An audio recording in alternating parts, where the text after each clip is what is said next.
Reid Blackman is the author of Ethical Machines, and he's a founder and CEO of Virtue, which is an AI ethical risk consultancy. You can find him on X at Reid Blackman, and he joins us here on a regular basis to discuss issues around AI.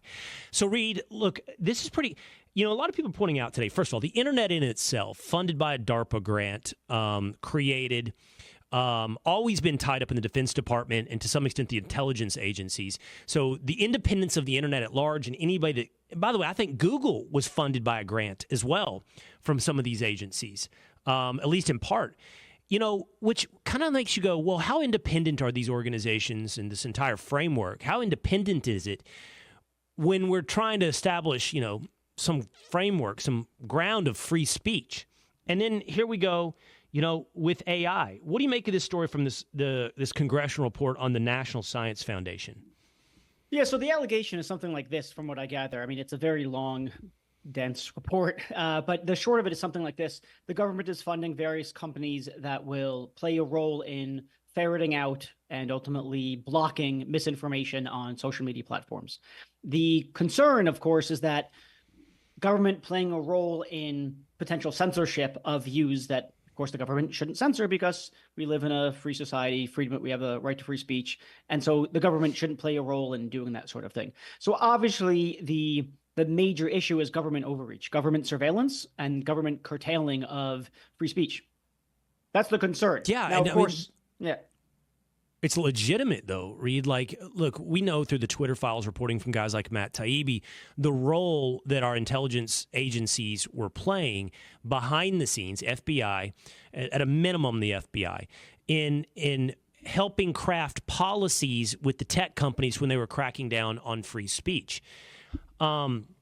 So, I mean, it's not even a concern. It's like it's a reality that we have to come to grips with. That the government is looking to backdoor censor free speech through private companies.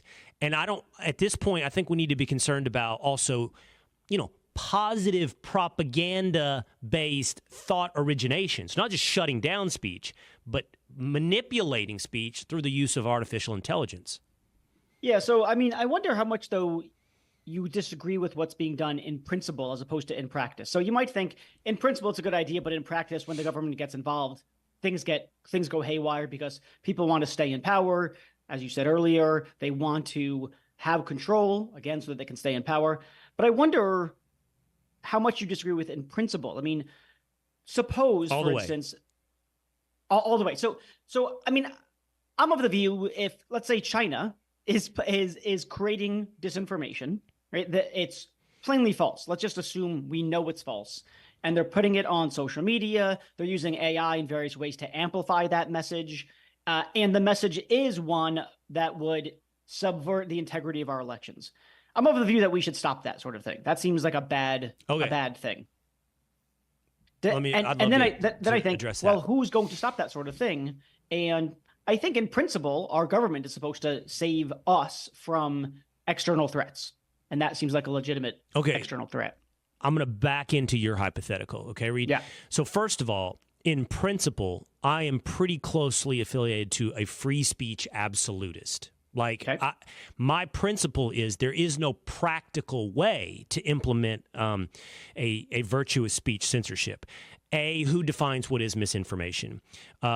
B, who's the gatekeeper that watches and monitors and selects universal enforcement instead of selective enforcement of whatever is misinformation? See, these are all elusive things. You can't define misinformation. You can't find the trusted gatekeeper who won't shut down people they disagree with or selectively censor.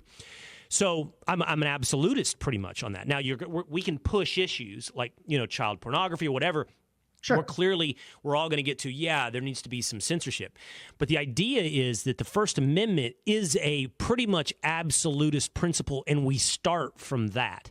Now you changed, and that, by the way, these are rights that are availed to American citizens. You changed it when you said Chinese. Let's say the Chinese. And look, let's be more on the nose with it. Like Russia, everybody says Russia, Russia, Russia. That's the excuse for censorship. Well, my argument is, Russia and China don't have any free speech rights in America. There's no First Amendment right for any citizens or governments in other countries. But the issue is, Reid, when they start saying, oh, you're a tool of Putin, or you're echoing misinformation, an American citizen now, right? Yeah, yeah. And now we're back to the principle. Hey, American citizen, pretty much free speech. Okay, so there's a couple of things to say here. So number one is there's an extent to which I agree with you about some issues. So one thing that the report mentions, and I don't know that this is true, but one thing the report mentions is looking for instance, anti-Black messages on social media. That strikes me as too far. Too much gets characterized as anti-Black or racist. And there's, I think, a concern that, let's say, saying affirmative action shouldn't exist counts as anti-Black. That's not a world that I think that we want to live in. So I think that in many ways, or at least in some ways, you and I are on the same page. Well, I'd go one step further real quick, Reid. I'd go one step further. Racism. Yeah. Openly racist stuff is not, it's still protected speech because it's free speech. Agreed. Go ahead. Yes, agreed. I think we're on the same page with regards to that. So I think that sort of thing is very potentially overreach. Now, 2 points. Number one, we're talking about social media, not the government. Social media is a business, and they have control over their business, as I think more or less they ought to, unless something deeply illegal is going on. And then you don't have a right to post on Facebook, as far as I know. You don't have a constitutional right to post on Twitter. That's one thing to say. And the second thing to say is you certainly don't have a right, even if you have a right to post, you don't have a right to have your voice amplified, right? So there's always, and maybe people don't understand the extent to which this is happening, but every social media platform from X or Twitter to Facebook and Instagram to TikTok, it's curated, right? You don't get to see all the stuff. You get to see the things that the AI algorithms that those companies developed want to show you for whatever reason, probably to maximize your engagement with the platform.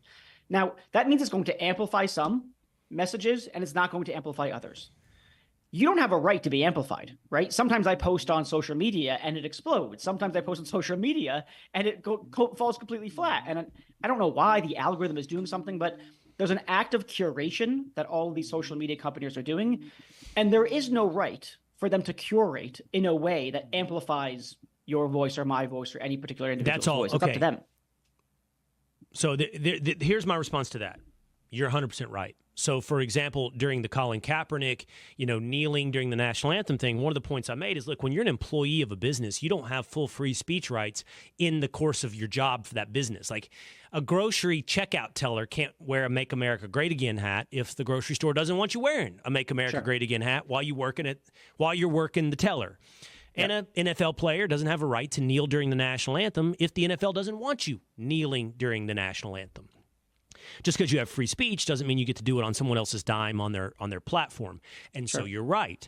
To the extent, and that's the key here, these companies are private, they can make their own policies. The two responses to that would be, one, the Twitter files were so valuable for us, and Elon Musk has been so valuable in exposing the way their internal biases, right?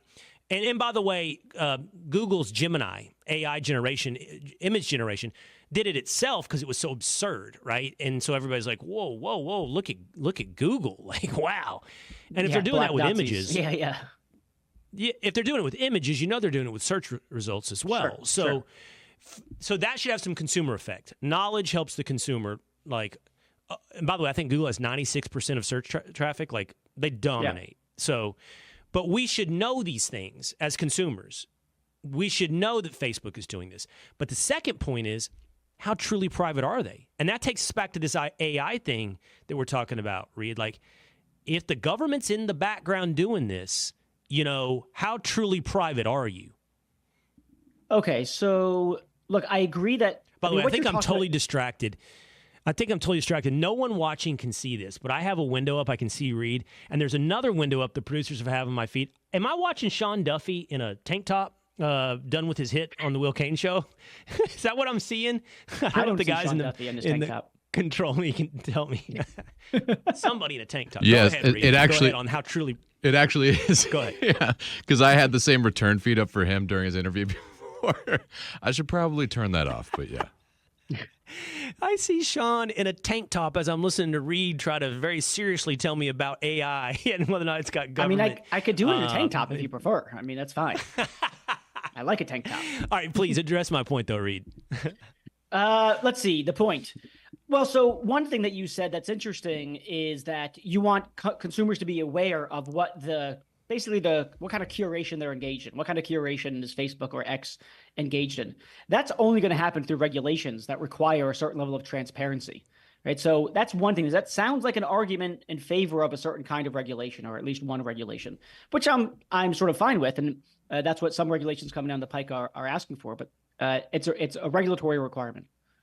The other thing, I don't know. Look, the other thing that you said was, is it really private? How I think truly the short private? answer is yes. I mean, we see right now the government going after big tech, trying to break them up as monopolies. So there's clearly an antagonistic relationship. In all cases, like sometimes something gets funded and you raise an eyebrow and you think, if it's funded by them, that's really suspicious. And sometimes the funding is really independent. There's no strings attached. Sometimes there's strings attached. Sometimes there's not. And then we just get into this sort of investigative journalistic question: to what extent is government pulling the strings of, say, a Facebook or an Instagram? I'm not inclined to conceive of Zuckerberg or Musk as marionettes, so I'm inclined to think they pretty much do what they want. But I could turn out to be wrong about that. Maybe there's sticks and carrots that the government is using on them that we're not aware of. I just don't know the answer. And by the way, I'm playing this forward because we're talking about AI, like how much is government going to have its fingers in? Because I think like the internet is one thing when you have a wild, wild west and they're trying to tamp it down, like censor. Yeah. Then the next step though is I mean, I hate to say it this way, but like mind control. Like AI has the potential to reshape our forward thinking vision of reality. You know what I mean? Tell us something that is not. And the government's hands in that is pretty terrifying. In fact, let's anyone's switch to this. That is terrifying, right? Anyone's hand. Yeah, that's fair. Yeah. Well, and so then the question is, fair. how do we stop anyone's hand from doing that sort of thing, from being manipulative or misleading in that kind of way? Well, you don't. And that's where you and I might differ. I'm more concerned about the government attempting to manipulate my mind than a random collection of memers on the internet. And I know I'm being a little bit dismissive. I know I'm being dismissive because there can be nefarious actors as well, and foreign powers. Your point on foreign powers is well taken. But I just would rather have the wild, wild west full of misinformation, the democratization of information, because then the truth can poke through. You might have to fight for it. You might have to work for it, but it's there. But if the government's the one controlling it, the truth doesn't even get to poke through the clouds. Yeah, I guess I think that there's lots of powers at play. The government is one of them. And look, I'll say something really stupid and obvious. I don't want bad regulation. No, I want good regulation. Now, there's a claim, and I take it that this is the one that you're making, is that there is no good regulation to be had where government plays some role in tamping down misinformation, because it's necessarily going to be censorship, government overreach, government surveillance of its own citizens in an objectionable way. And I guess I just don't know the answer. I want to hear some proposals on the table of what would decent regulation look like where government plays some role in tamping down misinformation. I'm more optimistic than you, which is a low bar, but I think there's got to be something. Let me make one more comparison. I don't know anything about predatory lending by credit cards. I just don't know. I don't know about it. I know that they engage in it, but there are regulations to protect me. So thankfully, I don't have to go learn about how credit card companies operate in ways that might be predatory, in ways that I might be victim to. The government has taken it off my shoulders to have that kind of fear and concern and burden of figuring all that stuff out. And I'm grateful for that, because I'm just not interested. I don't want to read terms and conditions of credit card companies and that sort of thing. I'm inclined to think, and I could be dissuaded, but I'm inclined to think that the burden of figuring out what's true and what's not in a phenomenally polluted environment is too high of a burden to place on the average citizen. Now, maybe that turns out to be true, maybe that turns out to be wrong, but I have very little faith in the average person to find that truth poking through. And I think they need some kind of help, especially when there are actors who are actively working to undermine the average citizen's ability to find that truth poking through. So, this is we'll end on this, Reid. So, I'm going to be real with you. I go back and forth. Look, first of all, I'm different than you. I have much more faith in the average person. Yeah. what did I see the other day? It was that documentary from Netflix with that Indian dude. Was it called Wild Wild West or something like that? Oh yeah, And yeah, he had sure, kind of like yeah, a yeah. cult He starts a in cult, something California. like that. Yeah, and they had some quote, and I don't. This could have been AI, but and then he was saying that the average person is an idiot. It's government by an idiot for an idiot, and so, and everybody's laughing, and they're the thing about having faith in the average person is this: you don't have to have faith that everyone out there is a genius and willing to put in the work to find the truth. You don't have to have that faith, but you have to look at the alternative. And I have no faith in our government overlords' willingness to faithfully pursue the truth. That's what I would say. William F. Buckley once famously said he'd rather be governed by the first 2,000 names in the Boston phone book than the faculty of Harvard. Yeah. And there's no doubt that the faculty of Harvard is, quote unquote, smarter than the first 2,000 names in the Boston phone book, right? Sure. But smart does not equal wisdom. Those are two different things. Sure. And while I don't think I have to have complete faith in the average person to always do the work and always find the truth, but it exceeds the bar of the elites, the faith I have in the elites to actually care about the truth. Yeah. So let me say one last thing on this. So I don't think that my claim is that people are idiots.